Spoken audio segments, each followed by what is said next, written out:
Primeiro quero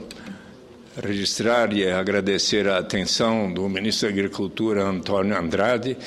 que há pouco, por solicitação do ministro do senador Luiz Henrique, de Santa Catarina, do PMDB, do deputado Nelson Marcheselli, de mim próprio e de outros parlamentares de Santa Catarina, recebeu uma comissão de representantes de bananicultores, sobretudo de Santa Catarina, mas também de Minas Gerais e de São Paulo, que foram externar a sua preocupação com respeito à produção de bananas no Brasil, também a possibilidade de que o Brasil passe a importar bananas do Equador. Salientaram os bananicultores que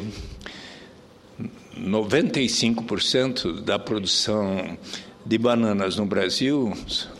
são produzidas por agricultores familiares, normalmente com apenas 10 hectares em média de propriedade, e conseguem abastecer todo o Brasil, que é um país que consome bananas em grande número. E isto algo que a banana constitui uma alimentação para pessoas de todas as classes sociais. Pois bem, o Brasil tem uma produção muito saudável, portanto, de bananas. Acontece, entretanto, que as autoridades do governo do Equador gostariam muito que o Brasil abrisse a importação, a possibilidade de se importar bananas do Equador. Acontece que, segundo o depoimento desses bananicultores e de especialistas em agricultura que conhecem bem a forma de produção ali no Equador, informam que a produção de bananas no Equador é caracterizada por 4 grandes empresas norte-americanas que ali, pagando um salário cerca de 1/4 ou menos do pago normalmente pelos que trabalham na bananicultura no Brasil, e que realizam uma política de oferecer as bananas com um verdadeiro dumping. E então, se vier o Brasil a abrir as suas portas para a importação de bananas do Equador, na forma como elas são produzidas por estes grandes produtores norte-americanos, isso poderá causar um sério prejuízo para todos os que produzem bananas, seja lá em Santa Catarina, em Minas Gerais, em São Paulo, sobretudo na região do Vale do Ribeira. Estava presente também a ex-prefeita de Registro, Sandra Kennedy, que é uma das coordenadoras do consórcio de municípios do Vale do Ribeira, que ali expressou também a sua preocupação. O ministro Antônio Andrade observou que seria importante que houvesse também audiências com os ministros do Desenvolvimento Industrial e do Comércio, Fernando Pimentel, e o ministro Antônio Patriota, porque se trata de uma decisão que envolverá os 3 ministérios, uma vez que, como o Equador tem um déficit na balança comercial com o Brasil, eles gostariam muito de aumentar as suas exportações, e a importação de bananas pelo Brasil seria uma das alternativas, mas, entretanto, isto poderá causar estes estes danos à produção de bananas por parte dos produtores, que são, sobretudo, pequenos agricultores familiares no Brasil. E, então, pediram-me os bananicultores que possam ser recebidos pelo ministro Antônio Patriota na primeira semana, nos primeiros dias de agosto, entre 6, 7 e 8 que estarão aqui, e também pelo ministro Fernando Pimentel. Eu já conversei com o secretário, ministro interino, embaixador Eduardo dos Santos, uma vez que o ministro Antônio Patriota se encontrava hoje em Montevidéu, no Uruguai, para que ele possa receber esta comissão, e também farei o mesmo pedido ao ministro Fernando Pimentel do Desenvolvimento Industrial e do Comércio. Mas gostaria, senhor presidente, de aqui comentar que achei positivo que o Senado Federal tenha diminuído o número de suplentes para apenas um e vedado que o suplente possa ser cônjuge ou parente consanguíneo até o 2º grau do senador titular. Mas eu quero aqui expressar que o Senado avançará se, além desta medida, também aceitar a proposta de emenda à Constituição que apresento e continua e vou novamente apresentá-lo na forma de ser adaptada à decisão tomada pelo Senado ontem, praticamente por consenso, mas que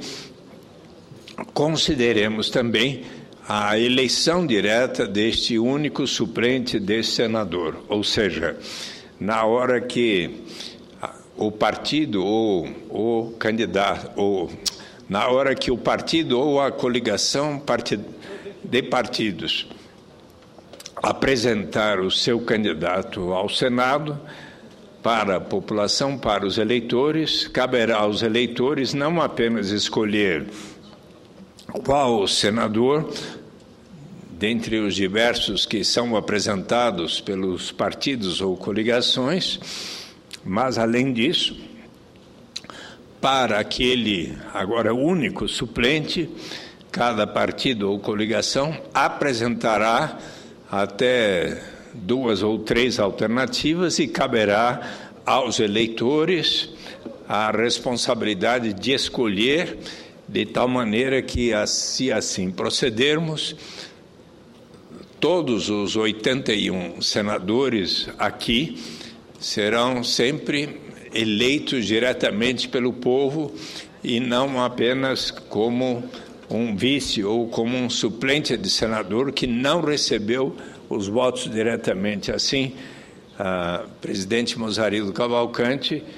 Vossa Excelência, através do partido ou coligação, proporia, e Vossa Excelência, ao fazer a campanha, poderia dizer: olha, eu tenho entre meus candidatos a suplente, que eu apoio, tenho aqui o Antônio, o João, o Benedito, e vocês que vão escolher qual o melhor. Então, e caberá aos eleitores darem toda a legitimidade para o suplente escolhido. Então,